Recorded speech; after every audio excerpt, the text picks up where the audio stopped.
పెద్ద సినిమా రాబోతోంది. దాని మీద ఫ్యాన్స్ అయితే అసలు విపరీతమైన అంచనాలు పెంచేసుకున్నారు.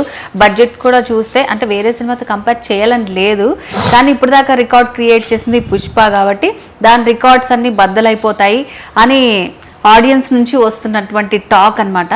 సో మరి పెద్ద ఎలా ఉండబోతోంది అనుకుంటున్నారు మీరు? ఫస్ట్ ఒక మనిషిని ఇంకొక మనిషితోనూ, ఒక సినిమాని ఇంకో సినిమాతోనూ పోల్చకూడదు. ఎస్, ఫస్ట్ పక్కన పెట్టేసేయండి ఆ కాంట్రవర్సీ టాపిక్స్ అన్నీ పక్కన పెట్టేసేయండి.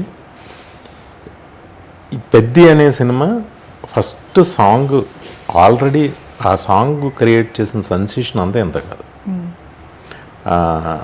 ఇప్పటివరకు బిజినెస్గా చాలా హయ్యెస్ట్ బిజినెస్ చేసింది సినిమా. ఆ సినిమా చూడాలని ఆల్రెడీ మెంటల్గా ప్రిపేర్ అయి ఉన్నారు జనం. అతి పెద్ద హిట్ అవుతుంది ఆ సినిమా.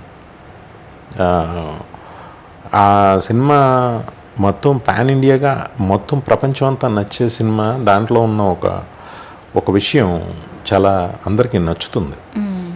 అది ఆ సినిమాకి ఒక సీక్రెట్ పాయింట్ అది అందరికీ నచ్చుద్ది. చాలా మానవీయ కోణంలో ఉంటుంది, అది చాలా బాగా నచ్చుద్ది. సో అంటే ఒక చిన్న పాయింట్ రివీల్ అయిందనమాట. ఒక అందరికి నచ్చే ఎలిమెంట్ ఉంటుంది. సో మానవీయ కోణం అంటే ఐ థింక్ సో సెంటిమెంట్ అనుకుంటున్నాను నేను బాగా. Back drop. ఓకే, అదేంటో నాకు పూర్తిగా తెలియదు, కానీ నాకు తెలిసినంతలో అది సో ఒక మ్యాజిక్ అయితే ఉంది. అద్భుతాలు సృష్టిస్తుంది ఆ సినిమా. ఓకే, సో మంచి ఎలిమెంట్ తో రాబోతుంది. ప్రొడ్యూసర్స్ మీద, డైరెక్టర్ మీద ఉన్న కాన్ఫిడెన్స్ తో చెప్తున్నాను నేను. అసలు చరణ్ చాలా కష్టపడ్డాడు ఆ సినిమాకి, చాలా. నేను రాయల్ చరణ్ అని పిలుస్తాను, రామ్ చరణ్ అని పిలవ బయట అడ్రస్ చేసేటప్పుడు, ఎందుకంటే అంత రాయల్, రాయల్ కిడ్. సో అదే చెప్పారు, ఎంత చాలా డిగ్నిటీగా, చాలా రిచ్గా అలా కనిపిస్తూ ఉంటారు అనమాట రాగా. అందుకే మీకు చెప్తున్నప్పుడే అలా అనిపించింది. బిహేవియర్ కూడా అలా ఉంటుంది కదా తనది, డిగ్నిఫైడ్గా ఉంటుంది, డిగ్నిటీగా. ఓకే, ఆ పేరు పెట్టారంటే అర్థమైపోతుంది రాయల్ చరణ్. ఓకే, సో మీరు అవి చూసి గమనించి ఒక డైరెక్టర్గా ఆ బిరుదు ఇచ్చేసారు మీరు. సో అంటే ఇప్పుడు మన దగ్గర ఉన్నటువంటి సినిమాలన్నీ కూడా చాలా కమర్షియల్, కామెడీ ఇవన్నీ కూడా ఒక రేంజ్లో దూసుకుపోతున్నాయి. కానీ కొంచెం చెప్పాలంటే మన ఇండియన్ లెగసీకి అట్లాంటి సినిమాలు ఏవైనా, సో యుద్ధానికి సంబంధించినవి ఏవైనా, సో ఏదంటే కొంచెము మన బ్యాక్డ్రాప్లో తీయాలి, పొలిటికల్ అవన్నీ కాకుండా ఇప్పుడు ఇండియన్ డెమోక్రసీకి సంబంధించిన అట్లాంటి సినిమాలు ఏమన్నా తీయాలంటే సో బాలీవుడ్ వచ్చేసి కొంచెం ముందు స్థానంలో ఉంటుంది. లైక్ ఇప్పుడు వచ్చిన దురంధర్ సినిమా అలాంటివన్నీ కూడా అసలు విపరీతంగా సక్సెస్ టాక్తో దూసుకెళ్ళిపోతున్నాయి.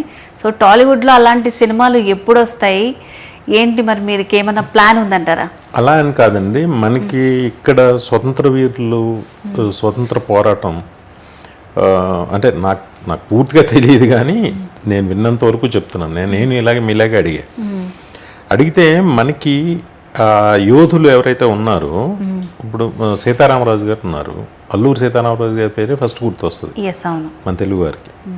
మన తెలుగు వాళ్ళందరికీ ఆయనది కాబట్టి ఆయన సినిమా వన్స్ వచ్చేసింది. వీరుల కథలు ఒకసారి వచ్చిన తర్వాత ఇంక మళ్ళీ దాంట్లో చేయడానికి ఏం ఉండదు. బట్ మీరు నార్త్ ఇండియాకి వెళ్తే బ్రిటిష్ వాళ్ళ గాయిత్యాలు, బ్రిటిష్ వాళ్ళ మీద పోరాటాలు ఇవన్నీ కూడా నార్త్లో ఎక్కువ జరిగాయి. అమృత్సర్ దగ్గర జలియన్ వాలాబాగ్ జరిగిన ఆ షూట్అవుట్ జరిగిన ప్లేస్ ఉంటుంది. మీరు ఆ ప్లేస్కి వెళ్తే మీకు తెలియకుండా మీ కళ్ళు నీళ్ళు వస్తాయి.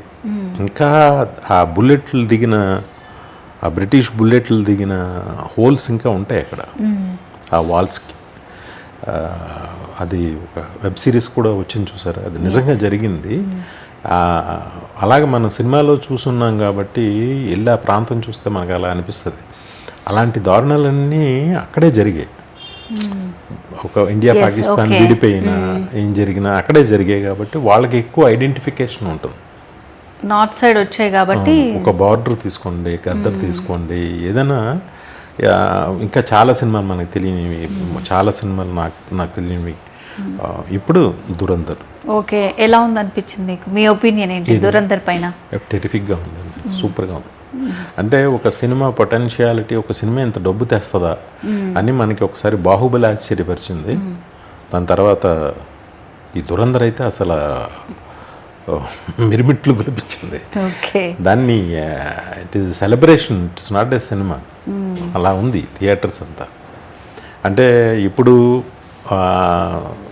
అంటే దురంధర్ ఒక సినిమా ఎంత డబ్బు తెస్తుందా అని ఒకసారి ఇప్పుడు టైటానిక్ గురించి ఇండస్ట్రీ లిస్టులు అందరూ మాట్లాడుకున్నారు. ఏంటి ఇంత ఇండస్ట్రీస్ ఇంత బట్టి ఎంత చేసినా కూడా రాని డబ్బు జస్ట్ ఒక ఫిల్మ్ ఎలా వస్తుంది అని చెప్పి వాళ్ళు అప్పుడు క్యాలిక్యులేషన్స్ అలా అయినాయండి. అలాగే ఇప్పుడు దురంధర్ గురించి మాట్లాడుకుంటున్నారు మన ఇండియాలో. ఎస్. సో అంటే మాకు ఒకటి వినిపించింది, అది గాసిప్పా నిజమా అనేది మీరే చెప్పాలి. మీరు బాలీవుడ్కి వెళ్తున్నారు అని విన్నాం మేము. సో ఇది ఎంతవరకు కరెక్ట్? అలాంటిదే. ఓకే, అంతే, ఇదంతా గాసిప్ అంటారు. సార్ ఇంకొక మెయిన్ క్వశ్చన్ ఏంటంటే, ఇప్పుడు ఓటీటీ ప్లాట్ఫామ్స్ వచ్చిన తర్వాత మూవీకి ఆ క్రేజ్ తగ్గింది అని కొంతమంది అభిప్రాయం అనమాట. సో మీ అభిప్రాయం ఏంటి? మూవీస్కి ముందున్న క్రేజే ఉందా? ఓటీటీలు రావటం వల్ల ఇండస్ట్రీకి ఏదన్నా లాసా లేదంటే లాభమా? మీ ఒపీనియన్ ఏంటి అసలు? ఓటీటీ కన్నా ముందు ఇప్పుడు సీరియల్స్ టీవీ వచ్చినప్పుడే సినిమాకి క్రేజ్ తగ్గింది. అంటే క్రేజ్ మీన్స్ క్రేజ్ ఉంటుంది, సినిమాలకు వెళ్ళటం తగ్గింది. టీవీ థియేటర్ దాకా వెళ్ళటం. ఆ తర్వాత సీరియల్స్ వచ్చాక ఇంకా తగ్గింది. మన జెమినీ టీవీ, ఈటీవీ వచ్చిన తర్వాత తగ్గింది. అందులో సీరియల్స్ వచ్చిన తర్వాత ఇంకా తగ్గింది.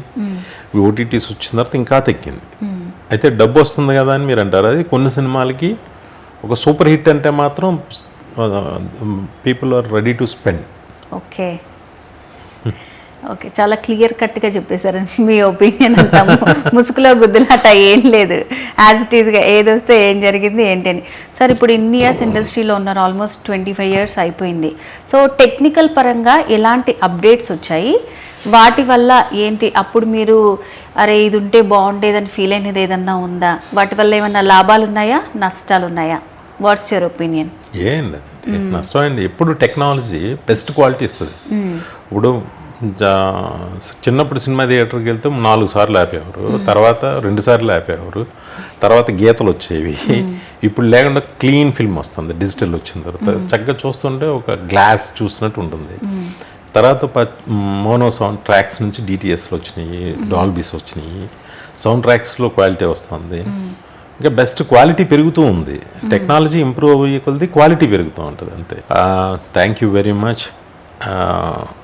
నన్ను నా సినిమాలను ఆదరించి నాకు ఒక మంచి జీవితాన్ని ఇచ్చిన ప్రేక్షకులందరికీ, తెలుగు వారందరికీ నా హృదయపూర్వక ధన్యవాదాలు. 99 టీవీ యాజమాన్యం, తోట చంద్రశేఖరరావు గారు, ఆయన సోదరులు సత్యనారాయణ గారు, మరో సోదరు శంకర్ గారికి, టోటల్ స్టాఫ్ అందరికీ కూడా నా ధన్యవాదాలు. Thank you very much. Sir final క్వశ్చన్తో కంక్లూడ్ చేసేద్దాము. సో అంటే మిమ్మల్ని మళ్ళీ చూడాలనుకుంటున్నారు ఆడియన్స్, నెక్స్ట్ వచ్చే మూవీ ఎలా ఉండబోతుంది, ఎలాంటి ఎలిమెంట్స్తో తీయబోతున్నారు, ఎవరితో తీయబోతున్నారు? నాకు తెలిసాక చెప్తాను, నాకు తెలియదు. ఇలాంటి షాక్లు ఇస్తే ఎలా సార్ మీరు? షాక్లే ఉంది, నిజమే చెప్తున్నా, నాకు తెలియదు. Sir thank you so much sir. మీ విలువైన సమయాన్ని మా కోసం స్పెండ్ చేసి చాలా మంచి ఇన్ఫర్మేషన్ ఇచ్చారు. Thank you. సో నెక్స్ట్ వాళ్ళు కూడా ఎట్లా ఉండాలి ధైర్యంగా, సో ఎలాంటి ఓటీటీలు ఎలాంటి ప్లాట్ఫామ్స్ వచ్చినా అసలు నెక్స్ట్ జనరేషన్కి ఎవరు ఏం చెప్పక్కర్లేదు. ఎందుకంటే మాకన్నా నెక్స్ట్ వాళ్ళు తెలివైన వాళ్ళు, వాళ్ళకన్నా ఆ నెక్స్ట్ వచ్చేవాళ్ళు తెలివైన వాళ్ళు, అంతే. జెన్జీ, ఆల్ఫా, బీటా ఇలా వెళ్ళిపోతుంది జనరేషన్.